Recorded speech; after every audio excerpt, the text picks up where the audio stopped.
Terima kasih Anda masih bersama kami di Berita Padang. Bagi Anda yang baru saja bergabung, kami hadirkan kembali 3 berita utama pada pagi hari ini.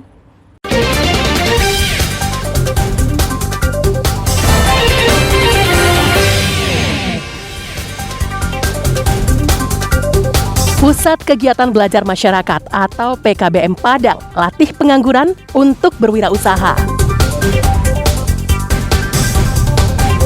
Menteri BUMN Erick Thohir resmikan kereta wisata Maitam di Sawalunto.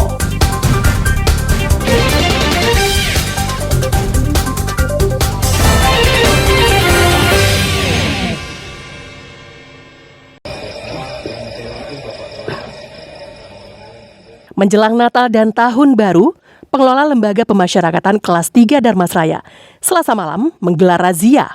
Targetnya adalah barang-barang terlarang milik warga binaan, seperti narkoba, senjata tajam, ataupun alat komunikasi.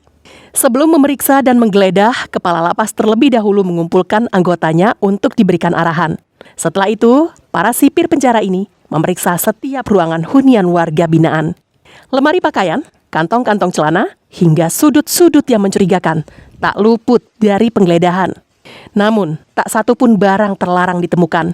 Meski 12 kamar hunian di lapas tersebut sudah digeledah.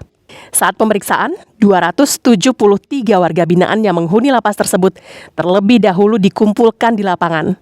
Menurut Kepala Lapas kelas 3 Darmasraya Budi Setio Prabowo, razia ini bertujuan untuk mensterilkan lapas dan penghuninya menjelang Natal dan Tahun Baru. Jajaran Lapas Darmasraya telah melaksanakan razia. Kita sudah melaksanakan beberapa kamar yang dilakukan oleh para petugas dan hasilnya tidak ada barang-barang yang berbahaya yang ditemukan, baik itu narkoba, senjata api, dan HP, dan bisa dinyatakan steril. Diduga para warga binaan sudah mengetahui perihal razia ini. Eko Pangestu melaporkan dari Darmasraya.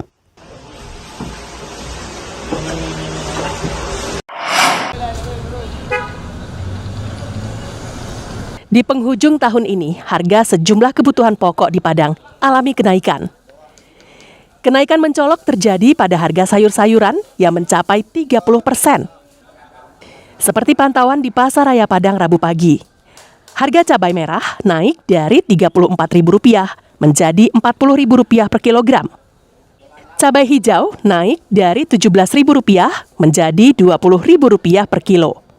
Harga sawi yang sebelumnya hanya Rp6.000 kini dijual Rp10.000 per kilogram.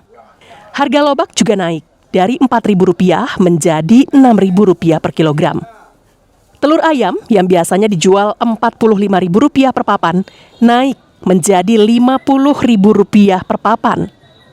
Menurut pedagang, kenaikan harga terjadi sejak 2 pekan lalu akibat persediaan atau pasokannya sedikit. Sebelumnya cabai Jawa tuh kadang bisa 38, bisa 40 kan gara-gara keadaan pasokannya kurang. Naik Bu? Agak naik sedikit. Hijau sekarang 20.000. Sebelumnya berapa Bu? Sebelumnya ada 18, malah 17. Kalau bawang boleh dibilang standar lah, enggak nambah. Enggak naik Bu? Enggak naik. Kita jual sekarang 12.000. 10 atau 8.000. Coba naik juga 1.000, biasanya kita menjual 4 sampai 5.000 per kilo ya? Per kilo. Kalau sawi? Sekarang udah 6.000. 6.000 ya. Sawi biasanya kita jual 6 sampai 8.000. Sekarang udah 10.000. Meski sebagian harga kebutuhan pokok naik hingga 30%, namun permintaan masih tinggi. Tapi permintaan tersebut tak diiringi dengan ketersediaan pasokan. Para pedagang hanya memperoleh pasokan separuh dari permintaan. Hukum pasar pun berlaku secara otomatis. Harga akan naik jika permintaan lebih banyak dari persediaan. Robiha melaporkan dari Padang. 20 perempuan mengikuti latihan menjahit di Pusat Kegiatan Belajar Masyarakat di Jalan Sintaro Slapai, Pusat Kota Padang. Mereka adalah perempuan-perempuan yang selama ini berstatus pengangguran dan ingin membuka usaha sendiri di bidang konveksi. Mereka diajarkan dari nol, mulai dari menjahit pola hingga mahir. Bukan itu saja, mereka juga diajarkan pengetahuan kewirausahaan, pemasaran produk secara daring, membuat payet, dan terakhir, mereka dijadikan anggota koperasi agar usaha yang dirintis bisa berkesinambungan. Masing-masing materi diberikan oleh tenaga profesional yang telah bersertifikat. Mereka belajar selama 30 hari. Setelah itu, mereka masih mendapat pendampingan selama 2 bulan. Banyak peserta yang berminat untuk mengikuti pelatihan ini, karena selain gratis, mereka juga mendapatkan ilmu yang dapat dimanfaatkan untuk membuka usaha sendiri. Biar membantu menaikkan apa sih itu namanya Pak, kayak daripada di rumah gitu, lebih baik kayak beraktivitas, bisa menghasilkan gitu, bermanfaat dan tidak membuang waktu gitu, dan mengajarkan hal yang positif lah Pak. Rencana mau buka usaha Pak, menjahit, melanjutkan di rumah, dan kayak lebih mengembangkan lah ilmu yang diajarkan di sini. Praktek menjahitnya sendiri tetap di sini, narasumbernya juga para ahli para pakar yang sesuai dengan juknis ya. Itu ada 2 orang. Pertama yang khusus bagian pola, yang kedua khusus bagian menjahit. Dan kemudian ada lagi narasumbernya yaitu di bidang form digital. Mungkin mereka akan diajarkan bagaimana cara memasarkan melalui online, bagaimana supaya mereka itu bikin brand sendiri. Dana pelatihan berasal dari Kementerian Pendidikan Nasional, sedangkan pelaksanaannya dipantau oleh Dinas Pendidikan Kota Padang.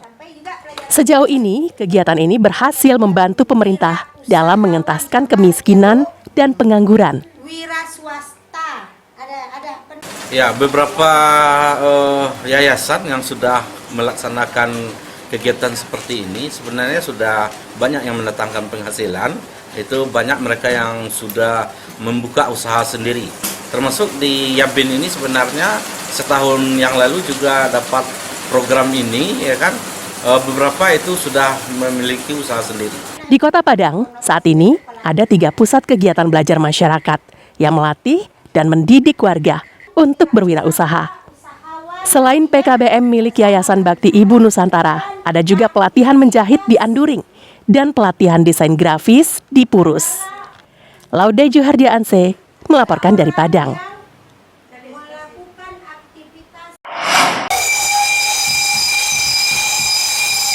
Mendukung percepatan peningkatan ekonomi dari sektor pariwisata, Menteri BUMN Erick Thohir Selasa siang resmikan kereta uap wisata di Kota Tambang Sawalunto. Kereta api legendaris yang dinamai Maitam ini akan memiliki rute dari Kota Sawalunto Muara Kalaban sejauh 7 km. Ada 4 perusahaan BUMN yang terlibat dalam proyek ini. PT Kereta Api Indonesia, PT Bio Farma, PT Pupuk Indonesia, dan PT Semen Indonesia.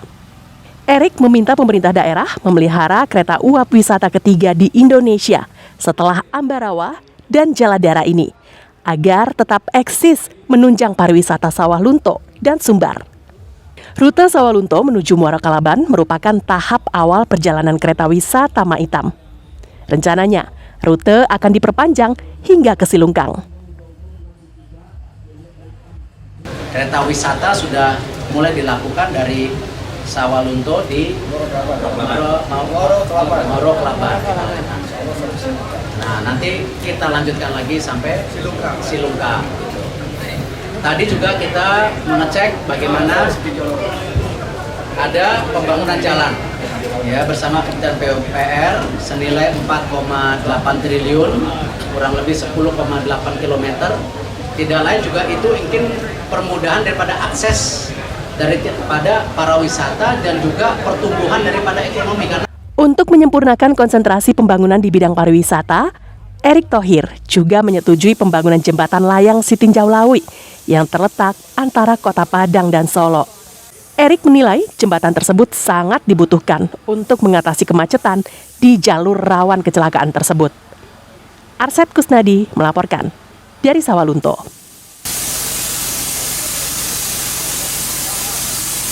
Saudara, informasi tadi sekaligus menutup berita Padang pagi ini. Saya Fri Meriana beserta tim redaksi yang bertugas mengucapkan terima kasih. Sampai jumpa.